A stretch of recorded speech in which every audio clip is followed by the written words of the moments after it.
بسم اللہ الرحمن الرحیم۔ السلام علیکم۔ پروگرام نقطہ نقطہ کے ساتھ لیاقت مغل حاضر خدمت ہے۔ ناظرین، سلطنت عثمانیہ کا دور 1299 سے لے کر 1922 پر محیط ہے۔ سلطنت عثمانیہ میں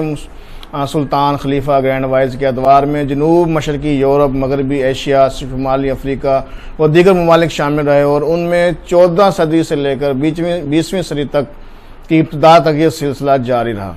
1354 کے بعد عثمانیوں نے یورپ کو عبور کیا اور بلقان کی فتح کے ساتھ ہی بر صغیر بدل گیا، جبکہ 1453 میں محمد فاتح کی فتح کے ساتھ ہی بازنطینی حکومت کا خاتمہ ہو گیا۔ اسی دوران آیا صوفیہ کا گرجا گھر، جو کہ عیسائیوں نے تعمیر کیا تھا اور پوری دنیا کے عیسائیوں کے لیے بڑی اہمیت کا حامل تھا، اسے مسجد میں تبدیل کر دیا گیا اور قسطنطنیہ کا شہر اس کا نام بھی تبدیل کر کے استنبول رکھ دیا گیا۔ 34 تک یہ سلسلہ جاری رہا۔ اذان کی صدائیں اور نمازوں کی ادائیگی ہوتی رہی۔ اس کے بعد جدید ترکی کی بنیاد رکھنے والوں بالخصوص مصطفیٰ کمال پاشا المعروف اتا ترک اور ان کے حامیوں نے اسے مسجد کی حیثیت سے نکال کر میوزیم میں تبدیل کر دیا، اور اس وقت سے مختلف طبقات کی طرف سے شور بھی اٹھا، احتجاج بھی کیا گیا، لیکن اس کی حیثیت کو تبدیل نہ کیا گیا۔ لیکن یہ چنگاری جو ہے وہ بجھ نہ سکی اور دبی دبی سلگتی رہی، اور آخرکار 8 دہائیوں کے بعد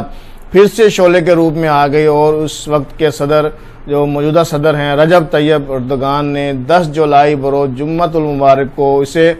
پھر سے میوزیم سے نکال کر مسجد کے طور پر بحال کر دیا، جس پر تمام امت مسلمہ نے اس کو سراہا ہے، اور ترکی حکومت بالخصوص موجودہ جو صدر ہیں طیب رجب اردگان کو خراج تحسین بھی پیش کیا گیا ہے۔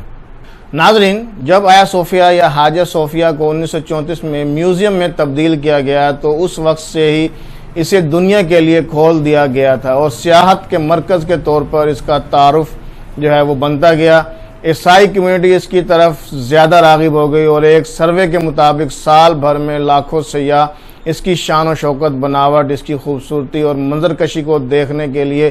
دنیا بھر سے یہاں کا رخ کرتے ہیں، اور اسی وجہ سے ترکی کی وزارت ثقافت کو بھی اربوں روپے کی آمدن ہوتی رہی ہے۔ اس کی تاریخی اور ثقافتی اہمیت کو پیش نظر رکھتے ہوئے کم و بیش 50 سال کے بعد یونیسکو نے اسے عالمی ثقافتی ورثہ کے طور پر شامل کر لیا۔ چونکہ یہ معاملہ عرصہ دراز سے عدالتوں میں زیر سماعت تھا، 2005 میں ترکی کی بڑی عدالت میں ایک دعویٰ دائر کیا گیا کہ دراصل یہ تاریخی بلڈنگ اور شاہکار چونکہ سلطان محمد فاتح کی ایک فاؤنڈیشن ہے، اس لیے اسے سابقہ حالت یعنی مسجد میں بحال کیا جائے، جس پر عدالت نے 13 سال کے بعد فیصلہ سناتے اسے بحال کر دیا، اور رجب طیب اردگان نے اسے میوزیم سے پھر سے مسجد میں تبدیل کرنے کی ہدایت کر دی، اور وزارت ثقافت سے اس کی ذمہ داری اور دیکھ بھال لے کر وزارت مذہبی امور کو سونپ دی گئی۔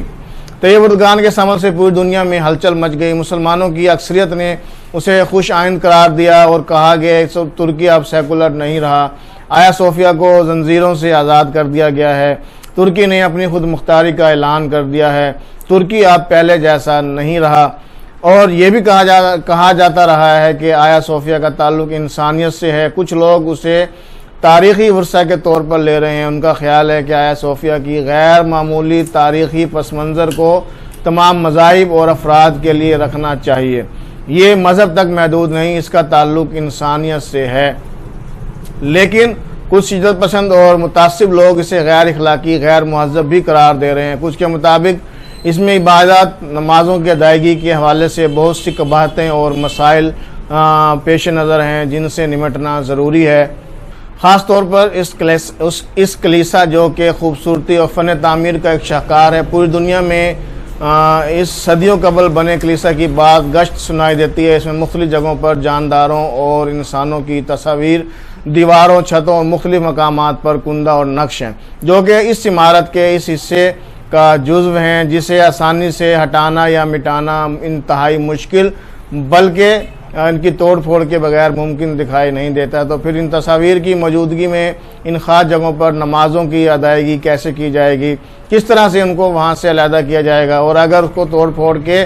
علیحدہ کر کے مسجد میں تبدیل کیا جائے گا تو اس سے عمارت کی تعمیر پر کیا اثرات مرتب ہوں گے، یہ بھی سوچنے سمجھنے اور مبنی بر حقائق امور ہیں جن پر بھی سوچ و بچار کی ضرورت ہے۔ طیب اردگان نے سلطان محمد فاتح کے اس پیغام کو ایک مرتبہ پھر سے زندہ کیا ہے کہ جو شخص بھی آیا صوفیہ کو مسجد کا روپ دینے، عطا کرنے والی فاؤنڈیشن کو تبدیل کرنے یا فاؤنڈیشن کی کسی شق کو کل عدم قرار دینے یا مختلف چالوں سے اس کی اصل حالت کو تبدیل یا اس میں مددگار ہونے یا اسے مسجد کے علاوہ کی کوئی اور روپ دینے کی کوشش کرتا ہے، تو میں سب پر واضح کر دوں کہ وہ شخص حرام کا مرتکب ہوگا اور گناہ کبیرہ سرزد کرے گا، اور اس پر اللہ تعالیٰ، پیغمبروں، فرشتوں اور تمام مسلمانوں کی لعنت ہوگی، اس پر اللہ کا عذاب ہوگا۔ یہ فیصلہ کرتے ہوئے طیب اردگان نے کہا کہ آج ہم نے سلطان محمد فاتح کی بد دعا سے محفوظ ہو گئے ہیں، اسے ایک کلیسا کی حیثیت سے نکال کر مشترکہ ثقافتی میراث برقرار رکھتے ہوئے مسجد کا درجہ دے دیا ہے، جو کہ کل یعنی 24 جولائی 2020 کو باقاعدہ مسجد کے لیے کھول دیا جائے گا۔ اگلے پروگرام تک کے لیے اجازت دیجیے گا۔ اللہ حافظ۔